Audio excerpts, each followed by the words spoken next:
నేను మీ Mounika. Welcome back to Madhura kitchen. ఇవాల్టి వీడియోలో పానీపూరిని ఎలా తయారు చేసుకోవాలో చూద్దాం. చాలామంది ఎంతో ఇష్టంగా తినే స్ట్రీట్ ఫుడ్ పానీపూరి. సో అది ఇంట్లోనే ఈజీగా ఎలా చేసుకోవాలో ఇప్పుడు చెప్తాను. ముందుగా పానీపూరీలు తయారు చేసుకోవడానికి ఒక బౌల్లోకి ఒక గ్లాసు బొంబాయి రవ్వ తీసుకుందాము. ఒక స్పూను మైదా పిండిని వేసుకుందాం. కొంచెం సోలా పొడి, రుచికి తగినంత ఉప్పును వేసుకొని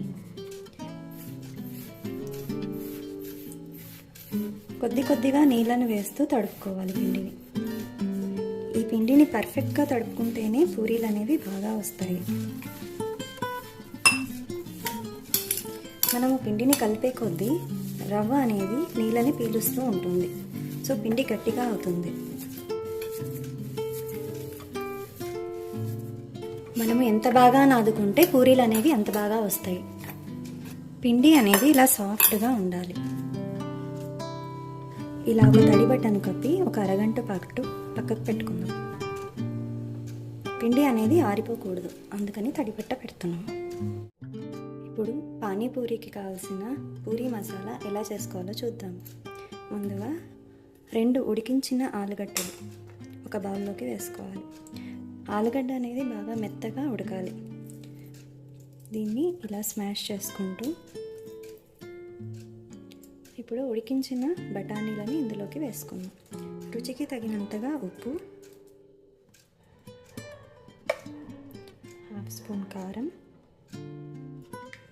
అలాగే కొంచెం జీలకర్ర పొడి, వేయించి పెట్టుకున్న జీలకర్ర పొడి. ఇది మంచి ఫ్లేవర్ని ఇస్తుంది. గరం మసాలా, ఈ గరం మసాలా ప్లేస్లో చాట్ మసాలానైనా యూజ్ చేసుకోవచ్చు.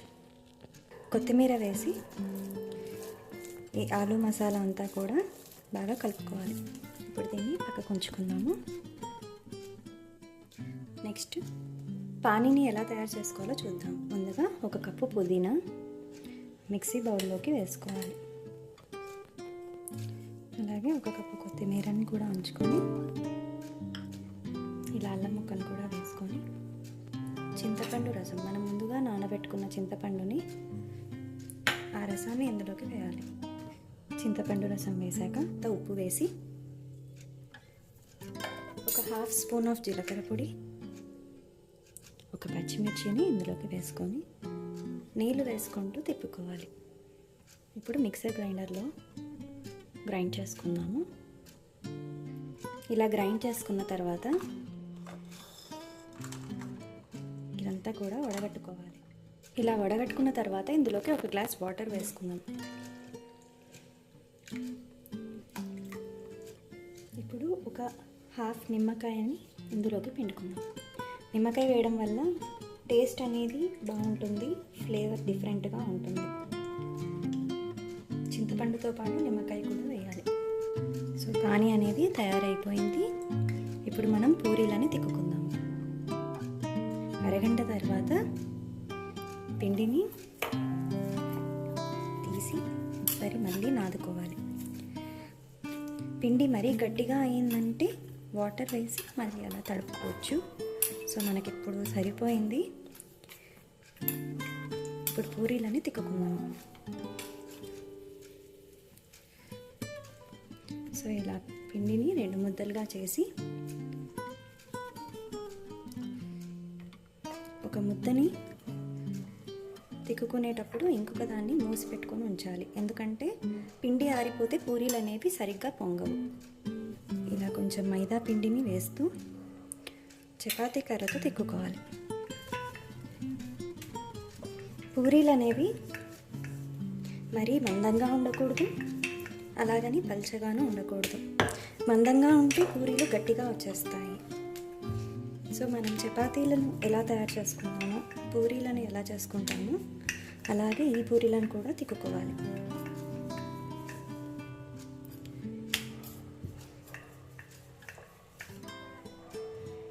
ఇలా తిక్కుకున్న తర్వాత ఏదైనా రౌండ్ ఆబ్జెక్ట్ షార్ప్గా ఉండేదానితో పూరీ సైజులో అచ్చులు వేసుకోవాలి.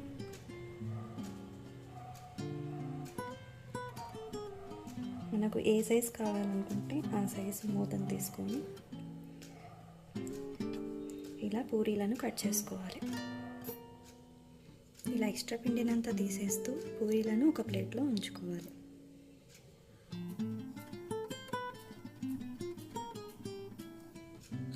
ఇలా తయారైన పూరీలను వెంటనే కాల్చుకుంటూ ఉండాలి ఒక్కొక్క బ్యాచ్ని, లేదంటే ఇవి ఆరిపోతాయి. ఇలా ఒక బాండీలో నూనె పెట్టి హై ఫ్లేమ్లో ఉంచి నూనె కాగిందో లేదో టెస్ట్ చేయాలి. ఉంట వేయంగానే మన మిశ్రమం అనేది పైకి వచ్చింది. సో నూనె సరిగ్గా కాలింది.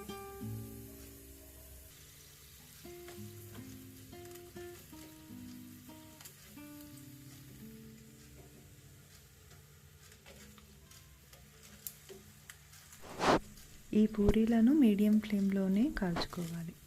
సిమ్లో పెడితే సరిగ్గా పొంగవు, అలానే హైలో పెడితే లోపల బాగా గట్టిగా ఉండిపోతుంది. ఈ పూరీలను గోల్డెన్ బ్రౌన్ కలర్ వచ్చేంత వరకు కాల్చుకోవాలి. చూసారు కదా, పూరీలు అనేవి బాగా పొంగి క్రిస్పీగా ఉన్నాయి. మనం బయట తెచ్చుకుంటే ఎలా అయితే ఉంటాయో అలాగే ఉన్నాయి.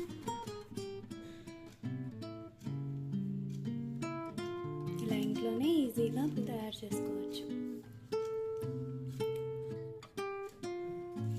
ఇప్పుడు తరిగి పెట్టుకున్న ఉల్లిగడ్డల్ని ఒక పూరీ తీసుకొని హోల్ చేసి ఇందులోకి ఆనియన్స్, మనం ఇందాక తయారు చేసుకున్న ఆలు మిశ్రమం,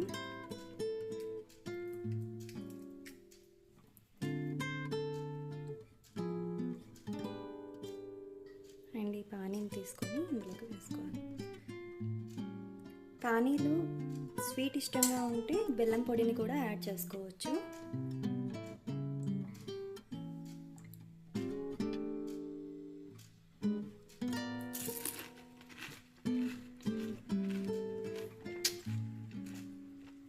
టేస్ట్ అనేది పర్ఫెక్ట్గా వచ్చింది.